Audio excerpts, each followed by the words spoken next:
What's going on, y'all? D. Allen Ricks coming to you live with another video. I got another video. This right here is just a breakdown LeBron James game from the mental aspect and pretty much everything. I'm a huge geek. Hope that I can see the arrow moving, but yeah, I'm like a huge geek and I love the game of basketball. I'm a huge fan. I'm always on like basketballreference.com. Like this is one of my favorite sites. Like man, I love like I'm a huge basketball geek or just geek period.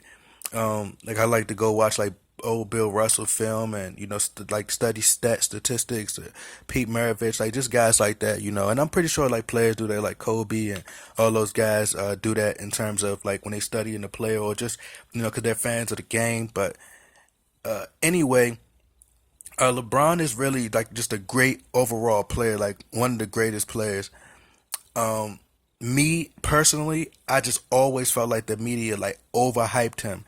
LeBron should have 20 rings or 15 rings by now by the way they overhyped LeBron, and I think he's a great player. But there's players out here there who I felt like Kobe like was just great, but I promise you, I never took it to the level to where I would just like go over the extreme. Like they go way too over the extreme for LeBron, but he's a talented player. This year he's averaging 26 points per game, but me doing like if I was a player and I studied like this is what I would use and I would capitalize off of this all day long and just use it to my advantage and do whatever I can. LeBron is capable of giving you. He can go out and get 27 points. He could get 7 assists, eight rebounds. The flaws about LeBron is what sticks out the most, and this what as a player, as a opposing player, I would try to capitalize as much as I can. Much as I can. It's not easy and it's not simple, but at the same time, you can't stop LeBron, especially in the first 3 quarters. And he tried to find LeBron. He always tries to find like the easy way out, right? And since I know this is what he likes to do, I would try to do what I can to either stay away from it or capitalize off of it in a way. Uh, in 2008, 2009, he had the best record in the NBA. As you can see right here, it says he won 66 games. They had a number one seed and they were second. The Boston Celtics were second, and they didn't lose to Boston this year. They lost to the third seed Orlando Magic. Um,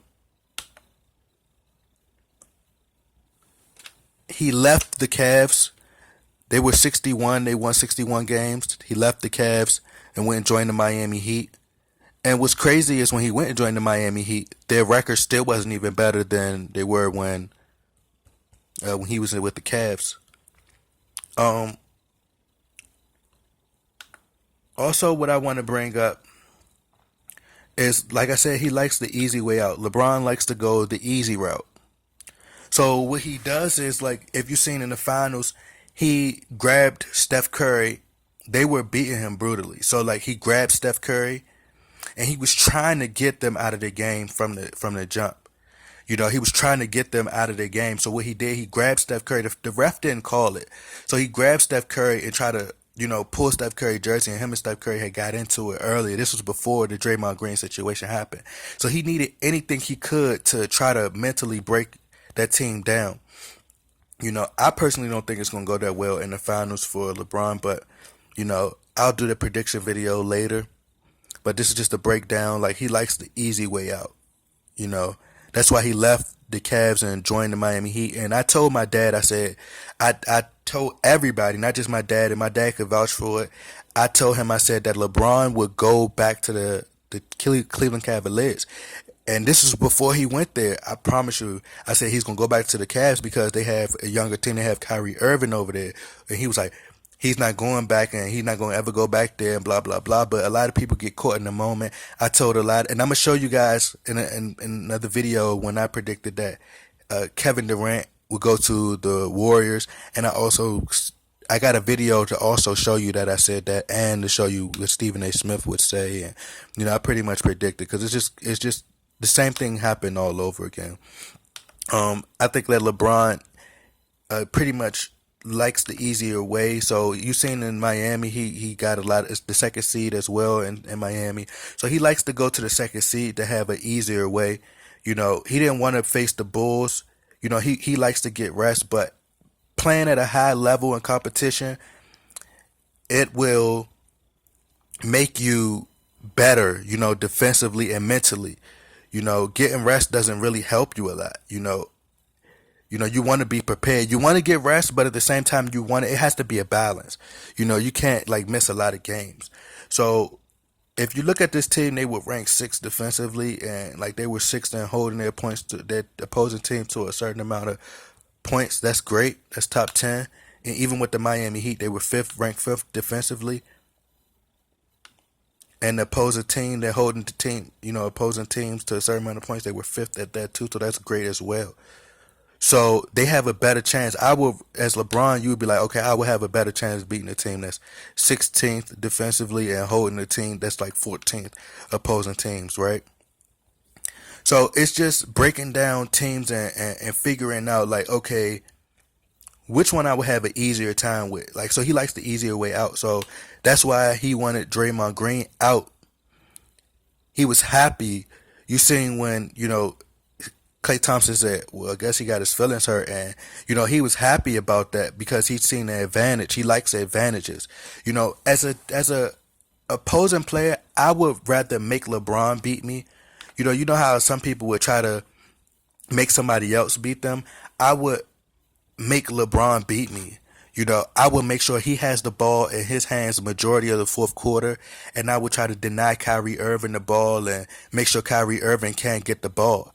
Because I would make LeBron work the first three quarters, and then in the fourth quarter, I would make sure that he has the ball in his hands and put a great defender on him, and then like try to trap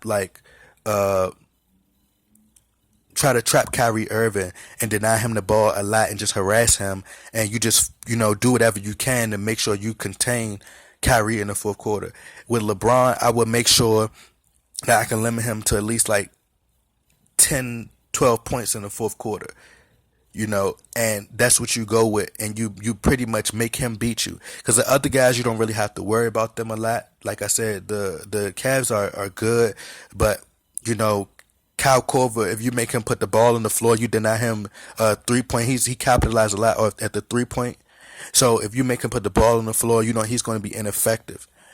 So like I said, LeBron is a great player, but he has a lot of flaws, and people could say what they want. They'd be like, man, you hating. Like my dad used to, and what's crazy is a long time ago, my dad used to always make fun of me because I used to call LeBron King James, and I used to be like I'm not gonna say used to be, but I was like, I'm a huge fan, but I'm more of a basketball fan. So, like I said, anyway, man, make sure y'all click that subscribe button, man. Make sure y'all go to the Basketball Reference and go check out the stuff. I do a lot of breakdowns, and this is why I say they've ruined it for the fans. Like LeBron is a great player, but it ruins it for the fans because they do so much hyping of the player. Like they hype him up like a whole lot, So it's like, you can't really enjoy it because you got so many people just like, oh, he's the greatest thing since God and all this like stuff like that kind of frustrates you. They'd be like, oh, LeBron, the teams that, when he leaves a team, he goes somewhere else. He'd make the Nets better, or he'd make this team better. Like any player in their prime would make a team better. Like if you look at this team before LeBron like went there like a couple years, they weren't that bad. You get what I'm saying? Like it's not like they were terrible before he got there.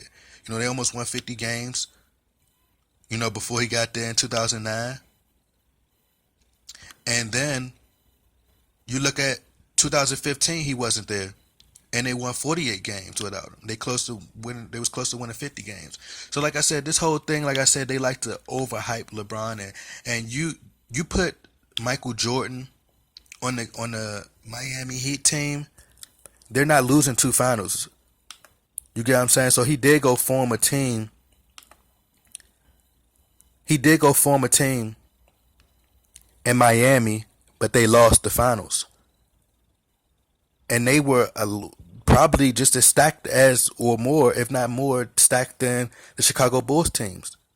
So, like I said, LeBron is an extremely great player, but they pretty much overhype him to the point where you can't enjoy it. If they just like chill a little bit, I think that I could, give him his props, and that's why I catch on a little bit later because I like to put people on the same level. Like I don't like to make a person seem like they super like God level like type of players. You get what I'm saying? So LeBron is a great player, but they just overhype him. It just to another level. But like I said, I would capitalize off of these things. Like I said, he's an extremely great player. Make sure y'all click that subscribe button. The Island Rakes, I'm out.